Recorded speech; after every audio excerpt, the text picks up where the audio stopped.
Amendment വന്നു എന്ന് മാത്രമല്ല, കേന്ദ്ര സർക്കാരിൻ്റെ അമെൻമെൻറ്റിന് പിന്നാലെ ആ അമെൻമെൻറ്റ് നോട്ടിഫൈ ചെയ്തുകൊണ്ടും സംസ്ഥാന സർക്കാരുകളെ അറിയിച്ചുകൊണ്ടും ഉള്ള ഇൻറ്റിമേഷൻ സംസ്ഥാന സർക്കാരുകൾക്ക് വന്നു.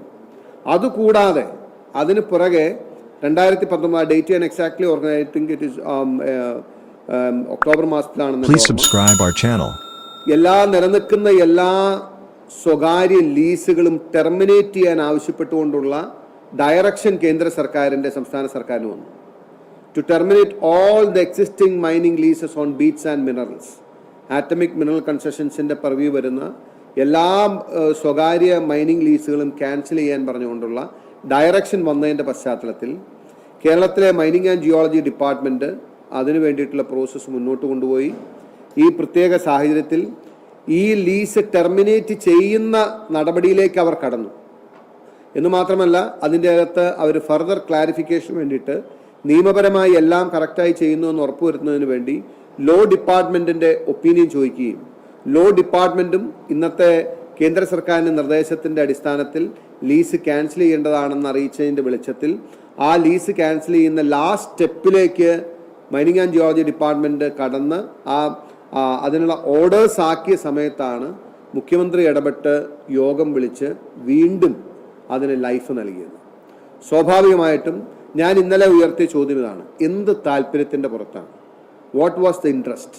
അതായത് ഒരു ഇടതുപക്ഷ ജനാധിപത്യ മുന്നണിയുടെയും സർക്കാരുകളുടെയും UDFൻ്റെ LDFൻ്റെ അടക്കം സർക്കാരുകളുടെ നിലപാട് പൊതുമേഖലയിൽ മാത്രം കരിമണൽ ഖനനം മതി എന്ന നിലപാട് അല്ലെങ്കിൽ എന്ന നയം നിലനിൽക്കുമ്പോൾ ഈ ലീസ് ക്യാൻസൽ ചെയ്യാൻ പറഞ്ഞ് 2019 കേന്ദ്ര സർക്കാരിൻ്റെ നിർദ്ദേശം വന്നിട്ട്, ഡയറക്ഷൻ വന്നിട്ട് എന്തുകൊണ്ട് ക്യാൻസൽ ചെയ്തില്ല എന്നുള്ള ചോദ്യത്തിന് ഇന്നലെ രാജീവ് മന്ത്രിയും ആൻസർ പറഞ്ഞിട്ടില്ല. അതിനുശേഷം വീണ്ടും മാസപ്പടി തുടർന്നു. ഇത് ക്യാൻസൽ ചെയ്യാതിരിക്കുന്നതിനുള്ള പാരിതോഷികമായിട്ടാണ് മാസപ്പടി തുടർന്നു വന്നത്. അതിനുശേഷം ഇപ്പോൾ മാസപ്പടി വലിയ വിവാദമാവുകയും മാസപ്പടിക്ക് നൽകിയ സേവനം എന്താണ് എന്ന്, സേവനം നൽകാതെയാണ് വീണ വിജയൻ പണം വാങ്ങിയത് എന്നും അതുകൊണ്ട് തന്നെ എന്ത് സേവനമാണ് നൽകിയതെന്ന് ലോകം മുഴുവൻ അന്വേഷിക്കുന്ന പശ്ചാത്തലത്തിൽ ആ അന്വേഷണം അവരുടെ ശരീരത്തിൽ തൊടുന്നതിൻ്റെ തൊട്ടടുത്തെത്തിയപ്പോഴാണ് ഈ കഴിഞ്ഞ ഡിസംബർ 23 ഇവർ ഈ ലീസ് ഒഫീഷ്യലായിട്ട് ടെർമിനേറ്റ് ചെയ്തിട്ടുള്ളത്. ഇതെന്തിനു വേണ്ടി ഈ നിലനിർത്തി എന്നുകൂടി ഞാൻ പറയാം.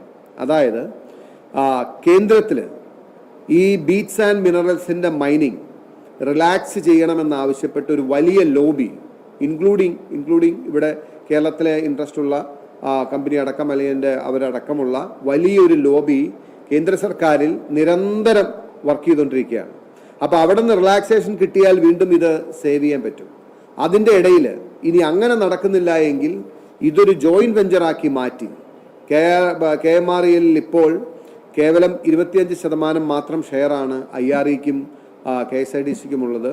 അത് വർദ്ധിപ്പിച്ച് അത് 74% പൊതുമേഖലയാക്കി അങ്ങനെയെങ്കിലും ഈ ലീസ് KMRELന് കൊടുക്കാൻ പറ്റുമോ എന്ന പരിശ്രമവും ഈ സമയത്ത് നടന്നിരുന്നു. അതുകൊണ്ടാണ് ഞാൻ പറഞ്ഞത്, മാസപ്പടിക്ക് വേണ്ടി സേവനം നൽകിയത് മറ്റാരുമല്ല, കേരളത്തിൻ്റെ മുഖ്യമന്ത്രിയാണ് CMRL എന്ന കമ്പനിക്ക് വേണ്ടി അതിൻ്റെ സിസ്റ്റർ കൺസേണായ KRMELന് വേണ്ടിയിട്ട് ഈ സേവനം നൽകിക്കൊണ്ടിരുന്നത്.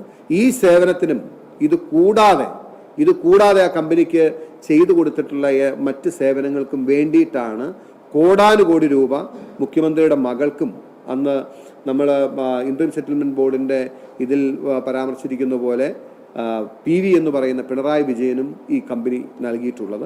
അത് കൂടുതൽ ക്ലാരിറ്റിയോടുകൂടി ഇപ്പോൾ വീണ്ടും പുറത്തു വരികയാണ്.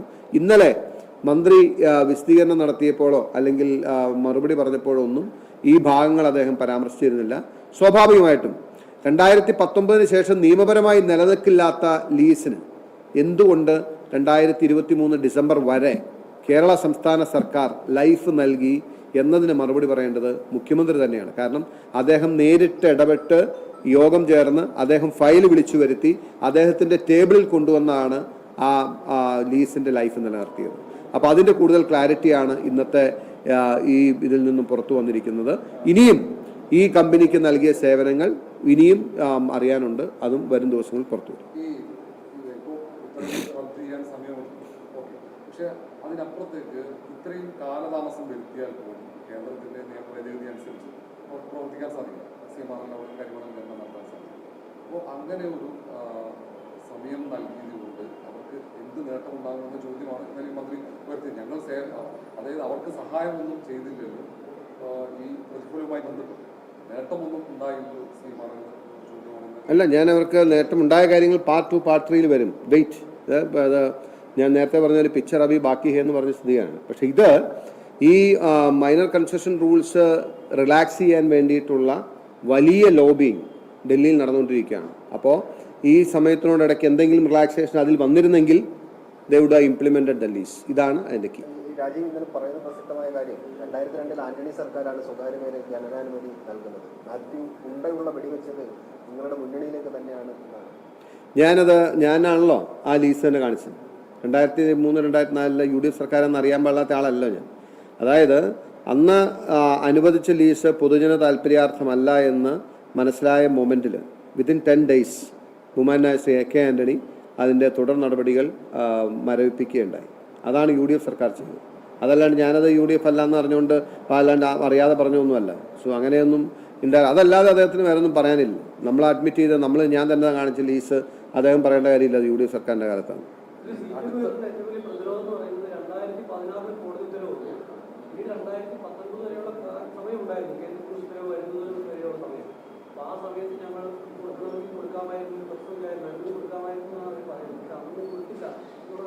അല്ല, അത് അന്നേരം ഇങ്ങനെ 2016 മുതൽ ലീസ് കൊടുക്കുന്നതിന് മുമ്പുള്ള ഇത് നടന്നുകൊണ്ടിരിക്കുകയാണല്ലോ, മാസപ്പടി പോന്നിട്ടിരിക്കുകയാണല്ലോ.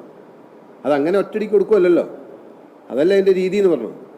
So you should understand how they are doing the corruption. ഇത് വൺ ഷോട്ട് സൊല്യൂഷൻ അല്ല ഇത്.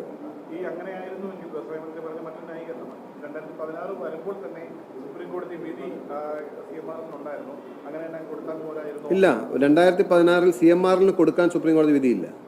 ഡിവിഷൻ ബെഞ്ചിൻ്റെ ഫൈൻഡിങ്ങിനെ സംസ്ഥാന സർക്കാർ സുപ്രീം കോടതി ചലഞ്ച് ചെയ്തപ്പോൾ ഡിവിഷൻ ബെഞ്ചിൻ്റെ ഓർഡറിൽ ഇടപെടാൻ ഞങ്ങൾ ആഗ്രഹിക്കുന്നത് അവർ പറഞ്ഞ കറക്റ്റാണെന്നും ആ സ്ഥലത്തിൽ സംസ്ഥാന സർക്കാരിന് അധികാരമുണ്ട് എന്ന് പറയാൻ കഴിയില്ല എന്നും സംസ്ഥാന സർക്കാരിൻ്റെ മിനറൽ വെൽത്താണ് എന്ന് പറയാൻ കഴിയില്ല എന്നും എന്നാൽ വേണമെങ്കിൽ സർക്കാരിന് 17A പ്രകാരം നോട്ടിഫൈ ചെയ്ത് ആ സ്ഥലം ഏറ്റെടുക്കാമെന്ന് പറഞ്ഞു. Actually that's in favour of the government. ആദ്യമായിട്ടാണ് അങ്ങനെ സർക്കാരിന് ആക്ട് ചെയ്യാൻ അനുകൂലമുള്ള ഒരു വിധി വരുന്നത്. സിംഗിൾ ബെഞ്ചിന്റെ ആ ഉത്തരവിൽ ആ ഓപ്ഷൻ ഉണ്ടായിരുന്നില്ല. ഡിവിഷൻ ബെഞ്ചിന്റെ ഉത്തരവിൽ ആ ഓപ്ഷൻ ഉണ്ടായിരുന്നില്ല. സുപ്രീം കോടതിയിലാണ് സംസ്ഥാന സർക്കാരിന് ആദ്യമായി അത് ഏറ്റെടുക്കാനുള്ള അനുകൂലമായ ഉത്തരവ് കിട്ടി. അത് CMRLന് അനുകൂലമാണെന്ന് മന്ത്രി ഇന്റർപ്രറ്റ് ചെയ്യുന്നത് തന്നെ CMRLന്റെ വക്കീലായി നിന്നുകൊണ്ടാണ്.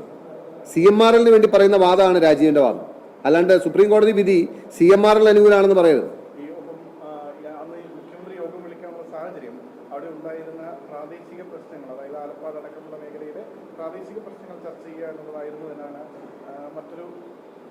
Very good, well taken. ഒരു കാര്യം ഞാൻ രാജീവിനെ ചലഞ്ച് ചെയ്യാണ് ആ കാര്യത്തിൽ. Let him bring the minutes. മുഖ്യമന്ത്രി വിളിച്ച യോഗം അവിടുത്തെ പ്രാദേശിക വിഷയങ്ങളെ സംബന്ധിച്ചായിരുന്നുള്ള മിനിറ്റ്സ് മന്ത്രി പ്രൊഡ്യൂസ് ചെയ്യുകയാണെന്നുണ്ടെങ്കിൽ ഞാൻ അതിന് മറുപടി പറയാം.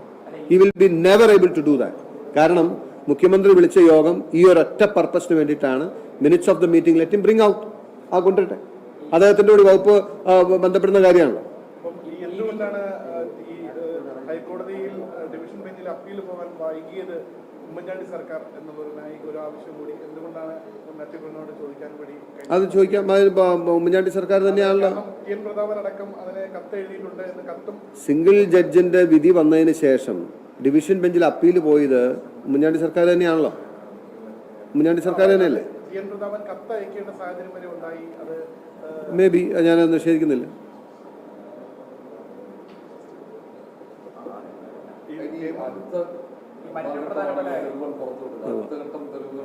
അല്ല ഞാൻ പറഞ്ഞത് ഇത് ഈ പ്രോസസ്സിൽ CMRLന് വേണ്ടിയിട്ട് ഔട്ട് ഓഫ് ദ വേ എന്തുമാത്രം how much he travel CM എന്ന നിലയ്ക്ക് എന്തുമാത്രം ട്രാവൽ ചെയ്തു എന്നുള്ളത് നമുക്ക് മനസ്സിലാവും. Let's wait and see.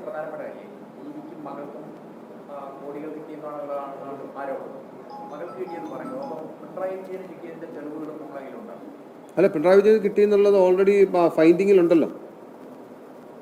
PV എന്നത് പിണറായി വിജയനാണെന്ന് അവിടെ എഴുതി വെച്ചിരിക്കുകയല്ലേ? അല്ല, വരട്ടെ.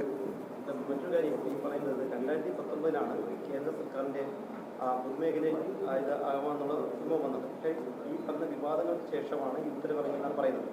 അപ്പോൾ ഔദ്യോഗികമായി പറയുന്നത് ഈ 2019 മുതൽ ഇതുവരെ ഒരു കമ്പനിക്ക് അനുമതി നൽകിയിട്ടില്ലല്ലോ, ഖനനം നടന്നിട്ടില്ലല്ലോ എന്നാണ്, ഒരു കമ്പനിക്ക് കൊടുത്തിട്ടില്ലല്ലോ എന്നാണ്.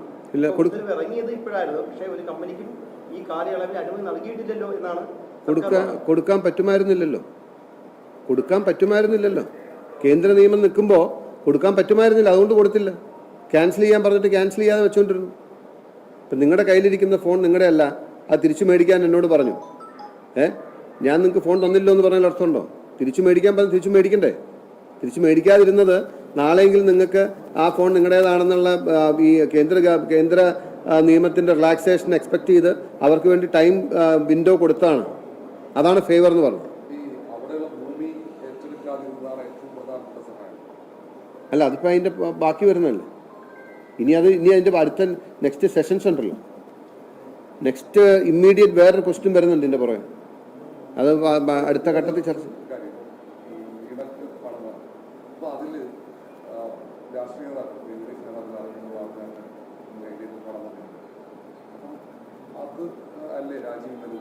അല്ല, അങ്ങനെ രാജീവ് അങ്ങനെ ഉണ്ടെങ്കിൽ, അങ്ങനെ അലിഗേഷൻ ഉണ്ടെങ്കിൽ എന്ത് ഫേവർ അവർ ചെയ്തു എന്ന് പറയണം. CMRL എന്ത് ഫേവർ ചെയ്യുമെന്ന് പറഞ്ഞു. എന്നാൽ ഞാൻ പറഞ്ഞില്ലേ, അഴിമതിയുടെ സർക്കിൾ കംപ്ലീറ്റ് ആവണമെന്നുണ്ടെങ്കിൽ ആ 2 പാർട്ടും വേണം. സോ ഞാൻ പറയുന്നു, വീണ വിജയൻ കൈപ്പറ്റി എന്നുള്ള കാര്യത്തിൽ ആർക്കും നിഷേധിക്കാനില്ലല്ലോ. Accepted fact. അതിനുശേഷം CMRL ഇവർ ചെയ്ത ഫേവേഴ്സാണ് ഞാൻ 1 by 1 ആയിട്ട് പറഞ്ഞുകൊണ്ടിരിക്കുന്നത്. ഇത് ഇപ്പം നിങ്ങൾക്ക് കണ്ടപ്പോൾ മനസ്സിലായില്ലേ, ഇത് ഒരിക്കലും സംസ്ഥാന സർക്കാരിൻ്റെ താല്പര്യത്തിനനുസരിച്ചല്ലല്ലോ. സംസ്ഥാന സർക്കാരിൻ്റെ താല്പര്യത്തിനനുസരിച്ചല്ലല്ലോ ഡിലേ. ആ സംശയമില്ലല്ലോ. That is very much in favour of CMRL. CMRLൻ്റെ താല്പര്യങ്ങൾക്ക് അനുസൃതമായിട്ടാണ് ആ ഡിലേ. അതാണ് ഫേവർ എന്ന് പറയുന്നത്. So the favour number 1. We will discuss about favor number 2 and 3 later. Okay. ക്രിഷ്യൽ media എല്ലാ ദിവസവും വാർത്തകൾക്കും അറിയിപ്പുകൾക്കുമായി യൂട്യൂബ് ചാനൽ സബ്സ്ക്രൈബ് ചെയ്യുക, ഫേസ്ബുക്ക് പേജ് ഫോളോ ചെയ്യുക. വാർത്തകളുടെ നോട്ടിഫിക്കേഷനായി ബെൽ ഐക്കൺ എനേബിൾ ചെയ്യുക.